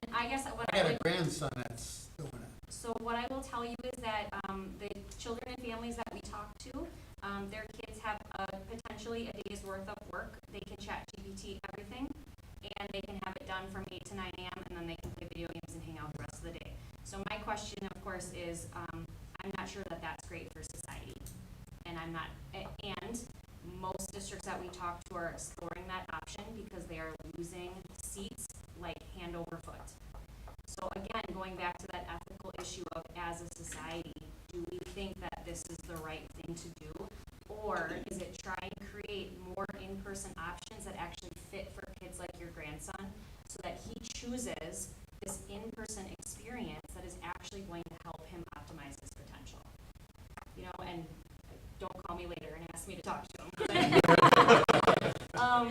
anyways, I have a card, I'll get it. yeah. I think it's, I don't know. Yeah, it's hard, right? It's hard because a lot of our kids are Like you risk said, they averse. really are only on there for a couple hours. They and then sure are. Screw around the rest of the day. and We they don't have see a whole lot of rigorous. interaction with other kids. And Yep. And I guarantee they are. is he ever gonna get a girlfriend? Yeah. Well, that's a primary question of his life. Yeah. I mean, come on. Joe. Oh, yeah. It's gonna be more like that. But I think to just kind of like, just to kind of like wrap up that point, if you pay attention to the Department of Public Instruction in Wisconsin, they have a strategic plan that just came out, and the number one priority is innovative education and public education. So just think about the level of data that we have nationally and statewide. They know it's coming. The things I just said, it's not like some just kind of rumor. This is happening. Our state knows that it's happening, and if you're paying attention, you will see it happening. You can see clues and signs of it everywhere. So into that's part of, we're preparing your district to put up a fight as this is happening around us. We're preparing us to be viable moving forward. Yeah, so that was where we were this morning, is we met with DPI, the Director of Teaching and Learning, to really start to see where is their vision of, because their number one strategic plan is personalized learning and competency-based education. So what are those durable skills? How can we develop a portrait of a learner? And so we did meet with the DPI and really started to talk about how we can be used, how lift-offs, how the districts, how we're working with schools, so that it's not done to schools, because that oftentimes happens, right, as the DPI tells you. Yeah. So DPI is the one that is saying we have to do the testing electronically. Yeah, we brought that Do up. they not really? We brought that up. I have zero faith in the Wisconsin DPI. We brought that up. I know. I think the girl, the lady that we met with today, I think she truly gets it. And that was the A lot of beauty. it is legislative. A lot of it is that legislative piece, right, with Act 20 and the Ames Web and, the testing and getting the money. But yes, we did bring that up. we agree with you, yeah. We said, well, we have schools that are having kids build and hands-on, and it's beautiful what they're doing, right? And kids want to come to school, and Elma, which I know Rob and Greg are close, and Rob, Greg, and some of our other districts were some of the pioneers in thinking about this, and like, how can we really get kids to really love that school experience again? How can we get your grandson? There are populations of kids that school just doesn't work for anymore, and that population is growing at a rapid pace. And so we were talking with this girl today, and we just said, that's great that you want innovation in education, you want personalized learning, but you're still requiring every kid to take the ACT and the forward exam. If you've ever taken one of those, it's meaningless. Do you remember this? I talked to a lady the other day that said she took her 5 kids out of Mosinee, went to a traditional school, and I asked her, could you write down the 6 things that Mosinee would have to do to get them to come back? Yeah. I shared that with you. Love that. And religion was part of it, but that's not the big thing. But, There were more.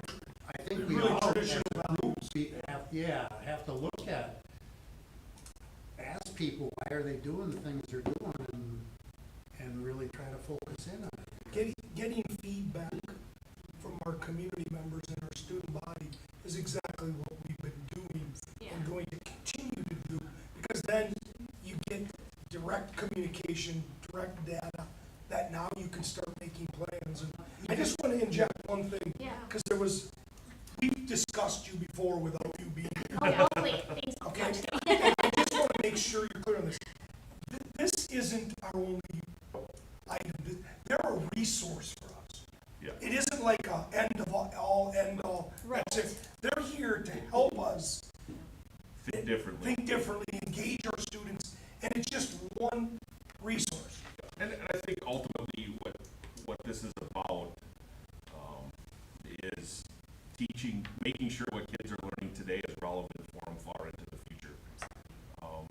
I think that's what this is, what we're looking to do is make sure that what they're learning today is relevant far into the future, not just relevant for today. And if you have 15, 16 districts all putting their resources into that concept, somebody's gonna get it right. And hopefully we can copy it. Yeah. And even if we don't agree necessarily with traditional learning or virtual, we have to listen to people why they're doing it Absolutely. and invite them to, Yeah. tell us why they're doing it so we know how to fix the problems that they're trying to walk away from. Yep. I think. Yeah, I absolutely agree. Jessica, I think you had something else. Yeah, so my question is, I'm hearing a lot about education and trying to adapt individually, but are we also talking about or having a conversation of the whole person? And what I mean by that is, right now, of course, we have the most diagnosis of disabilities, if you want to say that, but ADD, ADHD, all that, which is a lot of medical research linked to the crappy processed foods that we've been eating and feeding to our children and not knowing the ramifications. So there's that piece of this. And then, now I just lost my train of thought here. That aspect of it, and I'll come back to it when I think of it. But just the fact that are we looking at all of those aspects? Oh, it was the behavior. When I talk to parents and they say, I'm pulling my kid, they're saying it's because there's a behavior issue and it's not consistently being implemented. So, are we, and that's just not in this district, it's everywhere. Behavior is crazy, but it comes down to let's discipline and hold kids accountable. The teachers need that, the kids need that. So their parents don't want their kid exposed to these kids going chaotic in the classrooms at times. So are we looking at the whole student when having these conversations as well? For sure. Yeah, and I think there's so much to talk about Jessica there, and I would love to talk to you more because I can this is clearly a passion area for you. The way that we have always addressed behavior in schools is through compliance. So if you're compliant, you're safe. If you're not compliant, you're not safe. And we actually have an epidemic of kids who dissociate is their coping mechanism. So what that means is I am gone upstairs, but I am quiet and I'm sitting here, and that means I am safe from discipline, I am safe from being addressed, but I'm still not learning and I'm still very, very not well. And we have kids who they cope in different ways where they're louder and they need to move around more, and they do have disabilities and they cope differently, and they've been getting pretty inequitable treatment for decades. If you can think of friends you had when you went to school that maybe had a hard time, a lot of them coped in that way. So I appreciate you saying that because a lot of it is just reimagining, like, how do we support all learners? So for me, it's a lot of that, like, as we move into more personalized experiences, there is a new culture where we are able to address all of the individual needs of our kids. As a school psychologist, I will tell you that I have a major soapbox about ADHD because our medical diagnosis structure is very, very outdated, and it does not take into account what the actual student population is today. And if you think that what we should do is diagnose all kids in a generation with ADHD and put them all on meds, the only people who win in that situation are pharmaceutical companies. But again, Jessica, going back to your point, why isn't the medical field coming to the table as well to talk with us about that and how they can help? So in our ideal world, if we have this learning collaborative, every single industry is at the table because it's how we get the best for our entire state. So I appreciate you saying that. I'd love to talk more with you about that. Donnie, you have a Yeah. question? Do we have some teachers that are now, have structured their classrooms in different ways for personalized learning, in the school with? I think we have pockets that are trying to innovate and find different methods and instructional practices. I don't know that we're at a point where we have a classroom that's fully immersed in a full system change, but to give you like just some local data to help understand some of the things Jen and Britt are saying on a bigger picture, just about how our students are very different and more diverse across the classroom, and just how it's becoming difficult for teachers to reach a full classroom with one method, one way, right? So we just started compiling all of our data in our second grade. In our math spring screener, we had 40 students in the 25th percentile or below, and 50 kids in the 75th or above. So if you imagine a classroom and you're teaching to one specific subset of groups, half of your class is below grade level and half of your class is at the next grade level, right? And so finding that opportunity to just meet all the needs, and that's where this collaborative has really been valuable, is just brainstorming ways and strategies of how do we approach this classroom in a way that every kid gets what they need, right? Whether they're at the top end, whether they're at the bottom end, whether they're in the middle, but also that our teachers can stay sane in the amount of time that they have and be able to actually do that on a daily basis. Because our classrooms are just getting more and more diverse from student behaviors, but also academic abilities and knowledge and what they're coming in kindergarten with. In reading, it was the same thing. We had 58 of our students were below grade level and over 30 were 80 percentile or above. So just that diverse span. And you're getting a lot of disengagement on both ends. And I think to Tom's point, the way I always started looking at this way back 4 years ago or so is the idea that when we went to school in this part of Wisconsin, we had a very homogeneous population. We had, probably middle class, our race was pretty much the same. We probably came from a home with a mom and a dad. You had supper at the table, all the values and morals were taught at home, like all that stuff was done there. Right. And now you're coming to a classroom where, you've got kids that don't know where they're going to eat at night. They got issues with, they're in a divorced household where they're actually probably on the older spectrum, they're actually the caregivers for their siblings. And you got kids with mental health, and you got kids that, are this, and this, and this, and this, and this. And before you know it, you're looking at a spectrum of issues, and that's what we're seeing. And that's what we have to do a better job of trying to figure out how to make it happen, because it's hard to ask a teacher to come up with 17 different lesson plans for each individual period, one for each individual kid in our classroom. Or even enact them. Right. I have a question. So did you say that DPI actually requires screen time as something it never? To test. So we require this testing. It has to be done on a Chromebook or an iPad, and there is literally typing required. There's mouse movements required. There's all these things required, and kids can't participate fully if they don't have all those technological skills. So even in my kids' district, they're like, we hate that our 4-year-olds are on these iPads, and that we have to teach them how to use them so they can navigate the test. But also our community really demands high test scores.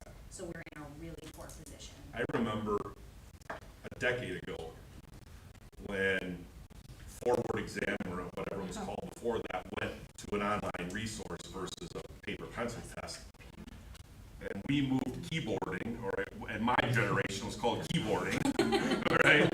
Whatever, word processing, or whatever the title of it is, we moved it from like 6th or 7th grade down to like 2nd grade. Because the kids had to be ready to be able to type to take the test the next year in 3rd grade, because we knew that was like we might have arbitrarily scored low because we didn't expose our kids to proper typing technique or typing concepts. Take it to senior high school. Well, Some of us. And some never did. right. So I mean, what I'm saying is that because of the way the state has structured the testing cycle window, it's forced those skills to get put down. Where Joe had it as a senior, I had it as a freshman. My kids probably would have had it as a 6th or 7th grader, but now kids are having to have it as a 2nd or 3rd grader to be ready to take a test earlier on, because otherwise what are we testing? Are we testing the kids' ability to understand what they're doing, or are we testing their ability to type right and move a mouse? You need 2 number 2 pencils and you fill the holes in. That's off the blue books. So there's an online test called Blue Book. So, Pretty confident I got lower grades. I can't read my handwriting. A lot about, or I've talked to Tom and Greg a little bit about this, just like finding that sweet spot of like where it is beneficial. And now we've crossed that line, it's probably not, or they're doing, more of the passive screen time. Like, do you know what that spot is at each grade level? That's a great question. That's something our teachers are asking for. And again, I just want to make sure that you guys also know, like, ethically, we are not just playing with kids, right? Of like, we're testing and experimenting all of these things out and like, whoops, it hurt those kids. And I mean, doing it super intentionally. We're taking, we call it like test of change. So let's like test out this small change and see what happens, and do it in these tiny little pockets and in these tiny little windows and watch what happens. So we do a lot of interviewing kids, interviewing teachers, trying to find out what they like and what their experience is. So that's really the hope, is that if you guys were trying to answer that question as one district, it would take you a long time and it would take a lot of risks with your own students. And instead, we're sharing some of those tests of change across all of these districts. So, yeah. And don't you think that each kid, each group of kids, each teacher, these are unique things? Absolutely. That's why I'm very leery of the board, which is not experiencing this in real time in the classroom, to kind of put limits on things. We need to train our professionals, trust our professionals, get the feedback we're getting, so we can come back and say, well, okay, this has got to be tweaked. We can't do this, rather than us doing it, because we don't really have much experience. Now, I agree. I'm in a little different situation. I taught for 35 years. So I saw some of this stuff that, it was. Yeah, go ahead. Sorry, I appreciate everything you guys are saying. What I think my biggest concern is a lot of that passive screen time, like, Yeah. what, you know what I mean? Like this stuff, lift offs is great, but when I think about having a policy in place, it's for that. One of the things that we work with districts too, in a lot of this work, is that full definition of what is passive and what is active. I know the federal government came out with that, so they did put a tech plan out. So there is a federal tech plan, and so they clearly define active versus passive use.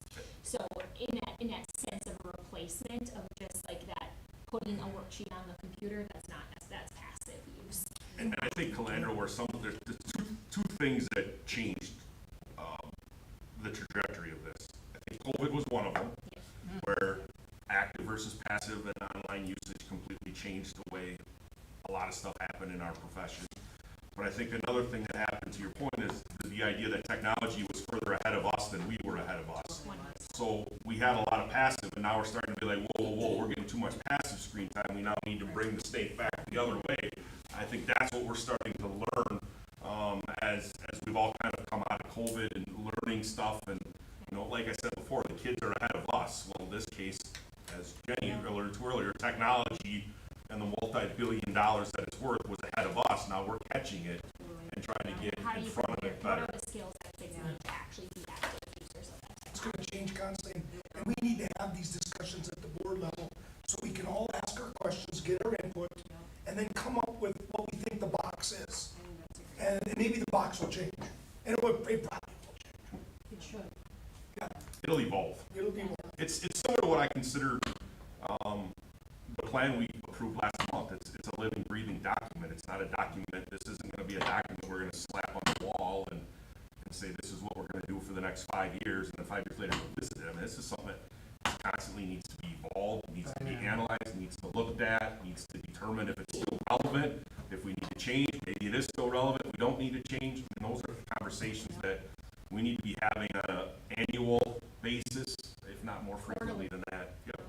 And the same thing with the board, needs to be an agenda item, maybe every 3 months, that we come back and say, hey, let's get an update. And the other thing I mentioned earlier, how do we get parents to understand some of the stuff that was said in here? I mean, I know it's not easy. They don't want to come to these meetings. Right. And some of them, all they want to do is complain. But I think you do it at open houses. I think you do it at parent-teacher conferences. You have to do it when people are already gathered. That's right. People aren't going to come just for this topic. You have to find a way to. Joe, I was hoping you'd do but- that halftime speech in basketball. Yeah. Joe, what I will Give you tell a you card. is, Yes, we will. typically, I will give you my perspective on this. What you get when you host this as a one-off is the parents that don't need to hear it are there, and the parents that need to hear it aren't there. It's no different than what I experienced as a high school teacher. The parents I got at parent-teacher conferences weren't the parents I needed to talk to. It was the parents that didn't show up that I needed to talk to. I didn't need to talk to all the kids that got A's. I didn't need to talk to their parents. I needed to talk to the kids that were. So it's a struggle. you know, one of the things is if you can get them more engaged somehow, they're going to help their kids make better decisions. Right, and that's where. I don't know what the answer But is. that's, Joe, where I said it has to be a part of something. It can't be a standalone we're only going to do, we're gonna try to bring people into the auditorium on a random Wednesday night in February. We need to make it as a part of something that people are already going to be coming to, like parent What if teacher. you have Maybe you should make cookies and they come and eat cookies. Say something. Well, I believe, yeah, I could tell you what would get people there, but we wouldn't be able to host it in that location because it's And against we the would law be, for and us we to would be host it in a happy, location. we would be happy to come in at those moments if there is a designated time. For sure. These are community issues, like community conversations And we've had in a number of larger I districts. think that's something Greg and our administration Yeah, can handle and find ways and get feedback and go from there. Well, and I think to be innovative, right, some of our districts, who's your best one to market that? It's your kids. So, right, like, what if your kids are doing inquiry projects around persuasive technology? So there's books out there about how Facebook has decimated cultures around the world. What if your high schooler is studying that? And I to don't your have point, the answers, I right, understand. but to your point, Yeah. Jen, I don't think Mosinee signed on to it. It occurred about 4 or 5 years ago, but there was the class action lawsuit against all the social media companies that school districts could sign on to. Yeah. For the very point you're saying, is that it purposely addicted kids to mental health issues and the increased costs. And they ended up settling with those companies for billions of dollars Yeah. that they then divided out as part of the class action lawsuit. Like Yeah, it was that one, huh? this on all our parts. Tom, I think our third grade concert song about this involvement has gotta be mandatory. So it's part of the third grade concert, like a halftime? And all parents are gonna be halftime. Make your. Joe's have- gonna be giving have speeches your on music that. Joe's class. giving speeches, so pay for our Baking school cookies. playground. Yes. Is there any else thing on this? Otherwise, we got one topic, and I'll try to make that one quick, so we've been here almost 2 hours, and that was kind of my goal, was to keep it to 2 hours. Discipline was the other one. We've talked a lot about student engagement's impact and discipline.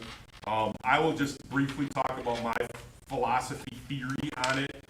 Number one, I will tell you, as they alluded to earlier, this is a topic that's coming up in every superintendent meeting I'm at, is the increase of discipline, and the grades it's happening to are becoming younger and younger than what you expected. So I'm not making an excuse, I'm just wanting you to know this is not a Mosinee problem. This is a problem across all areas. The state, well, I don't play much outside the state of Wisconsin, so I can only speak to the state of Wisconsin, but it's a problem in the state of Wisconsin across the board. I think as a district, there's a handful of things we can do to better address some of these issues. Number one is what they talked about, student engagement. We can try to engage our kids better, because students are going to be engaged, are typically, I always say, if you're not engaged, I always say there's 2 things that are an outcome of kids not engaged: bad attendance and bad behavior. And a lot of times, the behavior and the attendance is caused by what you're telling me I'm not smart enough to get, or I'm already way past it, you're boring the absolute heck out of me, so I'm going to misbehave because it's going to entertain me more than anything else. So we have to find that way to engage kids at their level and move them at their level. Second thing is we do need to become more consistent with how we're handling it. That's a conversation that we're having internally. And the third thing I would say is we had a rollout this year of some co-teaching that probably didn't roll out the way it needed to roll out. It's a conversation that we had as part of the interview process with our new director, is how are we going to reimagine this? How are we going to roll this out differently? How are we going to look at this differently? So it's something that's on our new director's radar, and we're going to have further conversations with her as the year progresses or as the summer progresses, about how we can roll that out differently, because I think there was a misunderstanding with it, and what ended up happening is we were pushing in more than kids were able and ready to be pushed in, and we need to kind of, you can't take somebody that, you can't take a kid that's crawling and expect them to win the 100-meter dash at the Olympics, but we kind of did with the rollout. We need to get them back, say, all right, you can crawl now let's walk a little bit for a couple weeks, couple months, and all right, now maybe we'll work ourselves up to a trot, and then a jog, and then a sprint. But it's a multi-year process, not a We went way too fast. Who's got questions? I know you have questions about discipline and things, so ask away. I'll say one thing, I think it's a big problem. And a lot of people that say they're leaving Mosinee, they complain about this. And I will tell you, they're probably not gonna find it any better anywhere else. That's right, probably, but if we can make it better here, Yep, understood. they'll stay. There's no doubt that we have to improve on certain issues. Man, I'm not hiding from that. Yeah. My request is that if we have policy that's clear, as administrators, empower your teachers to make the decisions. If they come to you and say, this is what occurred, this is what should happen, empower them to make that decision. I think that will be, a big step in that direction, because a lot of times I hear that they don't feel empowered to be able to make those decisions. Other discussion, concerns, things you wanna say? Obviously, these are, I know what I okay, want. but This basically is a great meeting. I thought it was a great meeting. Stuff that we keep saying, we gotta keep talking about this stuff. well, then we've gotta go to the next step. It's, we're talking now, we got I'm not saying you administration. guys aren't, and you're not doing the things, but We gotta have I don't wanna actions. imply that at all, that it wasn't being done, but I Yeah, think. well, I think, Joe, part of it for me too is learning, every district's different. In some districts, the boards don't necessarily only wanna know what it's gonna cost me and what it's not gonna cost me. And in some cases, that's where I came from, where this board wants to be more knowledgeable. I'm learning that process about what's going on a day-to-day basis. I'm not saying micromanaging, but, No, so I'm learning and part of it, as I'm going through. for me especially, is that there's people Yeah. questioning, and I wanna be able to go Yeah. out and support the school, Yeah. tell them. they're doing good. And like I said, that's the learning process that I'm going through. I mean, I just cleared my 2-year anniversary, so, Oh, really? yeah, and the first year was all referendum stuff, so that sucked up a large majority of my life. So we're learning together. I think the only thing I'd like to say about the discipline issues, I think we need to see, we have policy in place, we have procedures in place. I think it's just consistent. We just have to be consistent across the board. I mean, and I've seen it, because of course where I work, can we give them one more chance? No. What are we telling the other kids? Yeah, well, And the other families? So it's just consistent behavior. We see it over and over again, and the parents are forewarned. It's not like it's a shock or a surprise. well, one thing I learned quickly when I was in charge of discipline, was I remember a couple instances I can't get into for confidentiality reasons, where a kid, I'd said, all right, here's the deal, if you do this again, this is what I'm going to do to you, or this is what you're going to earn. I didn't do stuff to them, they earned it. They walked into my office, I said, all right, let's call mom and dad, you can tell them exactly what happened, because you knew the deal coming in, what I was gonna give you. And the conversation stops in a hurry, there's no argument, you knew the rules of the game. How much cooperation do you typically get from parents with discipline? It varies. You get some that will support you, you get some that'll say, we're struggling with the same things at home and we don't know what to do. And you get some that'll say, what did you do that caused Johnny to do this? It's all across the board. My kid would never do that. You get that too. Yep.